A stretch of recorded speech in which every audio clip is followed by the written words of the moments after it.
में जारी है महिलाओं का हड़ताल और सीएम हाउस का भी घेराव करने की कोशिश की गई है। पुलिस ने प्रदर्शनकारियों को पहले ही रोका था और छत्तीसगढ़ के कई जिलों में मितानी संघ का हड़ताल जारी है। आपको बता दें कि मानदेय में बढ़ोतरी, नियमितीकरण की मांग सहित 3 सूत्रीय मांगों को लेकर हड़ताल पर है और आज राज्य भर में मितानी संघ की महिलाओं ने राजधानी रायपुर का पहुंचकर सीएम हाउस के घेराव करने की भी कोशिश की, लेकिन कई जिलों में पुलिस ने उन्हें राजधानी रायपुर की ओर आने से ही रोक दिया। फिलहाल 6 तस्वीरें आपको दिखा रहे धमतरी, रायपुर, गरियाबंद, अंबिकापुर, महासमुंद और कांकेर की आप देख सकते हैं। पूरा का पूरा इलाका रायपुर में जहां तक आपकी नजर जाए पूरी की सड़क देखिए, यहाँ पे मितानी संघ के प्रदर्शनकारियों की आवाज से और उनकी भीड़ से पटा है। गरियाबंद, कांकेर, महासमुंद, अंबिकापुर, धमतरी में भी इन 3 सूत्रीय मांगों को लेकर हड़ताल पर है मितानी संघ। 27 अगस्त से हड़ताल पर है, एकदम आर पार के मूड में है।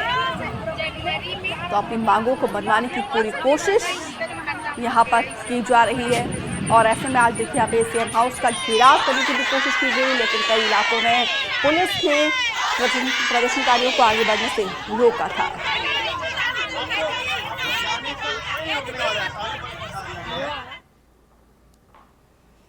रायपुर में मितानी संघ की हड़ताल, सीएम हाउस के घेराव करने की कोशिश की, पुलिस ने प्रदर्शनकारियों को रोक दिया। 3 सूत्रीय मांगों को लेकर हड़ताल पर है।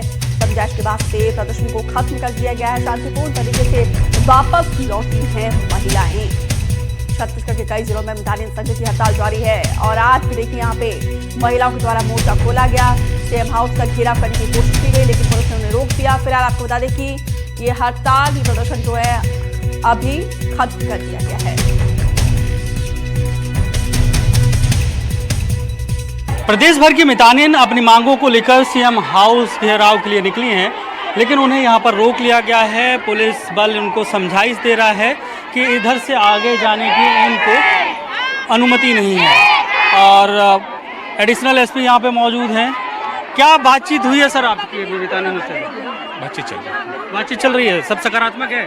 बातचीत चल रही है और हम कुछ मितानिन से बात करते हैं। क्या मांगे हैं आप लोगों को? हमारी 2 सूत्री मांगे हैं कि ठेका प्रथा बंद करो और मोदी की गारंटी में 50% देने का वादा किया है, लेकिन अभी तक कोई सुनाई नहीं आया है और सिविलियन करेंगे करके वादा किए हैं, लेकिन अभी मुँह छिपा के भाग रहे हैं। स्वास्थ्य मंत्री वादा करके मुकर क्यों रहे हैं? अगर होश में है तो सामने आके मितानी से बात करें। मितानी का 2024 से तनख्वाह नहीं मिला है, उसके लिए स्वास्थ्य मंत्री क्या कर रही है? हमको एनएचएम में सिविलियन करेंगे बोले थे, ठेका प्रथा में डाल दिए हैं। ठेका प्रथा बंद करो, ठेका प्रथा बंद करना पड़ेगा और मितानी को सिविलियन करना पड़ेगा। उन्होंने आज मोदी की गारंटी में 50% देने का वादा किया है, आज मुँह छिपा के। आपका क्या नाम है, कहाँ से आए हैं? मैं भारती समूह बेमेतरा जिला से हूँ, ब्लॉक नवागढ़ है और 11 महीना हो गए कि आज देंगे कर देंगे। एनएचएम में हमारी 3 मांगे हैं। एनएचएम में संविलियन किया जाए, दूसरा 50% वृद्धि की जाए और ठेका प्रथा में काम नहीं करेंगे हम। क्या मांगे हैं और अभी क्या बातचीत चल रही है? क्या बातचीत, सरकार तो सामने आ ही नहीं रही है और ऊपर से हमको यहाँ तक आने भी नहीं दी। बड़ी मुश्किल से आए हैं, रात को 4 बजे से निकले हम लोग। सुबह से 1 महीना हो गया हम लोग धरना स्थल पे बैठे हैं, ना कोई देखने आता है ना कोई सुनने आता है। हम आप लोगों को रोकने के लिए बड़ी संख्या में सुरक्षा बल तैनात है, उसको भी तोड़ के आगे बढ़ेंगे हम। अभी तो हम लोग का आधे दिन में रोका गया था और लाठीचार्ज भी हुआ है हम लोग के ऊपर। हम लोग 4 बजे से निकल के अभी धरना स्थल में पहुंचे हैं, बिना खाए पिए हम लोग कर रहे हैं। सरकार तो कई बार सूचना दे चुके हैं, लेकिन वो हमारी मांग को नहीं सुन रही है, इसीलिए हम लोग आंदोलन कर रहे हैं। नहीं तो हमारा कोई आंदोलन है। ये मितानिन प्रदेश भर से जो यहाँ पे पहुँच पाए हैं वो यहाँ पहुँचे हैं और उनको यहाँ पे रोक दिया गया है। सीएम आवास घेराव के निकली थी, उनकी मांगे हैं कि उनको जो मानदेय है उसे बढ़ाया जाए और उनसे जो वादा किया गया था चुनाव के पहले उस वादे को पूरा किया जाए।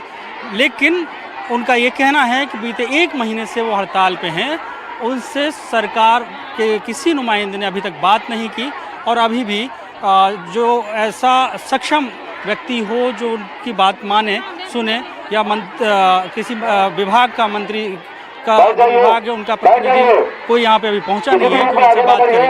रायपुर से कैमरा पर्सन प्रवीण साहू के साथ जुल्फिकार अली।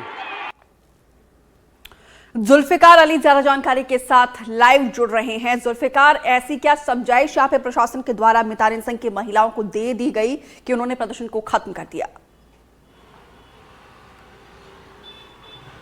प्रशासन ने समझाइश ये दी है कि जो संवैधानिक व्यवस्थाएं हैं उन व्यवस्थाओं के तहत कोई भी संघ और संगठन अपनी जायज़ मांगों को शांतिपूर्ण तरीके से ही प्रदर्शन कर सकता है।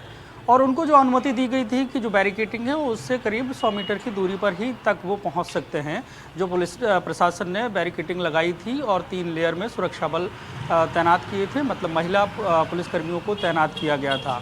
तो जिला प्रशासन की तरफ से, पुलिस प्रशासन की तरफ से बार बार उनको समझाइश दी गई कि इसके बाद आगे आप बढ़ेंगे तो ये कानून का उल्लंघन होगा। जब कानून का उल्लंघन होगा तो उसमें धक्का मुक्की के आसार बनते हैं।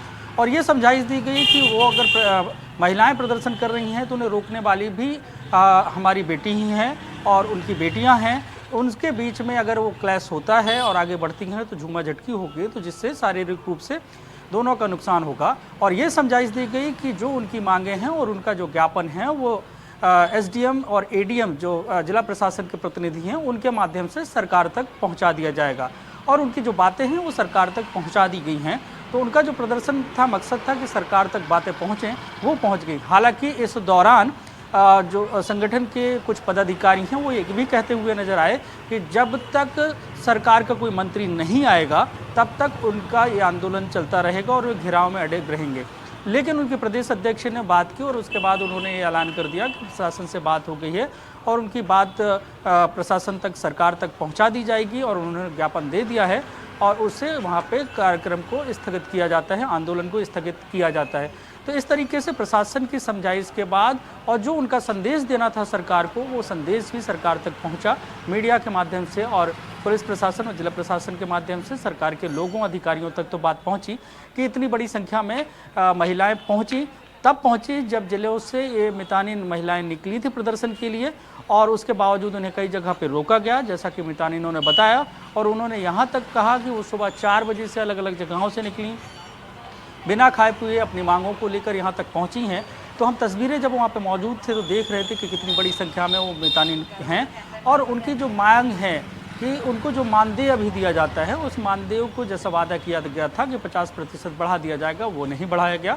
और ठेका प्रथा जो खत्म कर दी जाएगी उसे नहीं खत्म किया गया। और उनकी मांग है एनएचएम में उनका संविलियन किया जाए। तो 3 सूत्रीय मांगों को लेकर बीते 1 महीने से वो लगातार हड़ताल पर थी और आज सीएम आवास का घेराव किया। और उनका ये कहना था कि 1 महीने तक जब से वो बैठे हैं तब से उनसे किसी ने बात नहीं की, प्रशासन की तरफ से कोई ऐसा नुमाइंदा नहीं पहुंचा जो उनको समझाता कि बताता और कि उनकी मांगों को लेकर किस तरीके से विचार हो रहा है। जी बिल्कुल, क्योंकि देखिए बड़ी संख्या में महिलाएं जिस तरीके से प्रदर्शन कर रही थी 1 महीने से, जुल्फिकार वो अपनी बात, अपनी संदेश पहुंचाने तक तो कामयाब हुए हैं, लेकिन वादा कब तक पूरा हो इसको लेकर कोई जानकारी? अब इसको लेकर क्या है कि सरकार की तरफ से कोई अभी बयान आया नहीं। जब सरकार की तरफ से बयान आएगा तो उसके बाद पता चलेगा। हालांकि ये जरूर है कि जो ज्ञापन दिया गया है वो प्रशासन तक पहुंचेगा, सरकार तक पहुंचेगा। हालांकि भारतीय जनता पार्टी की तरफ से अगर बात की जाए तो वो लगातार ये कहते हैं कि जो मोदी की गारंटी उन्होंने दी थी और जो वादा किए गए थे वो वादा एक दिन में पहले सरकार में बैठते साथ ही पूरे करने के नहीं होते हैं। 5 साल की उनकी सरकार है और लगातार एक एक करके वो वादे पूरे किए जाते हैं। जिन वादों को ये कहा गया था कि सरकार बनते ही वो उस पर हस्ताक्षर किए जाएंगे, जैसे प्रधानमंत्री आवास योजना के जो पेंडिंग आवास की स्वीकृति थी उन्हें दिया जाएगा, तो सरकार ने उसे सबसे पहले किया। फिर उसके बाद पीएससी के पास विषय था तो पीएससी में जांच बैठी और उसमें भी कार्रवाइयाँ शुरू हुई। तो और धान के समर्थन मूल्य की जो बात थी कि 3100 रुपये धान का समर्थन मूल्य दिया जाए, सरकार के आने के बाद उस समर्थन मूल्य को दिया गया। मतलब साफ है कि सरकार की मंशा है और वादा जो किया था, लेकिन जो टाइम फ्रेम है और उनका ये मानना है कि मितानिनों का कि बीते 1.25 साल हो गए और उनकी मांगे जो हैं उसे अभी तक पूरा नहीं किया गया। तो हो सकता है उनको ये लग रहा होगा कि जब तक वो अपनी ताकत सरकार को नहीं दिखाएंगे तब तक उनकी मांगे ना मानी जाएं। यही वजह है कि इसको हड़ताल की गई और सीएम आवास का घेराव किया गया ताकि ये संदेश सरकार तक पहुंचे और उनकी मांगें जल्द पूरी हों। जी, कुल मिलाकर यहाँ पे दबाव बनाकर अपनी बात मनवाने की कोशिश यहाँ पे मितानिन संघ के द्वारा की गई है। फिलहाल विस्तार से जानकारी देने के लिए आपका बहुत बहुत शुक्रिया।